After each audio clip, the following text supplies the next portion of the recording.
OPP SAVE Team are continuing to be busy this winter in regards to snowmobile accidents on our local lakes and trails. Sergeant MIHILLS of the SAVE Team expresses that many of these accidents can be prevented. We haven't had a good year at all in Central Region for personal injury incidents or fatalities. It's been right through the roof, which is unfortunate, and a lot of poor planning and poor judgment by people out on the trails or frozen waterways. And we just really need to get people to start thinking about the consequences prior to heading out and what could happen to them, and be prepared for that.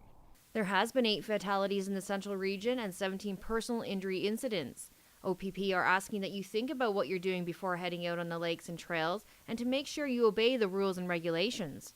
Snowmobiles of today's day and age, they go very fast, and stuff gets up on you pretty quick when you're going at high rate of speed.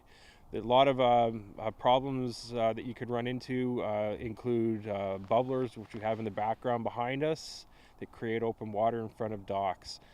There could be any sort of outcroppings with rocks or logs or anything, and that sort of thing is the first thing to really go with thin ice or open water, because the rocks will heat up and create, it will melt the ice around it and create open water.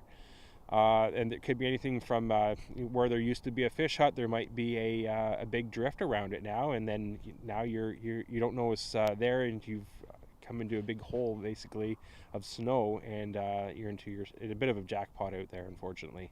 Sergeant MIHILLS also mentions that when acting irresponsibly on your snowmobile, you're also putting others at risk, including emergency services. Everybody wants to get home to see their families, not just the people involved in the recreational activity, but all the EMS workers working if they have to go out and try and save somebody, they're putting their lives at risk. For someone that wants to go out and enjoy something just recreationally, or could be even possibly going fishing or something, and they're putting themselves at risk. One of the key messages from the OPP is to make sure that you find out how safe the lakes are before you travel out on them, as well as the trails. With mild weather approaching, conditions on the lakes can change quickly. There's a lot of white or slush ice that's frozen on top of only a very small amount of good clear ice.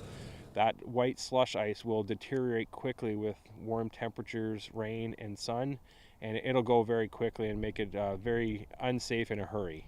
OPP want to remind everyone to make sure you have your proper gear before heading out. Such things as first aid kit, floater suits, and ice picks in case of an emergency. In Bracebridge, I'm Samantha Johnson for Coach Co News.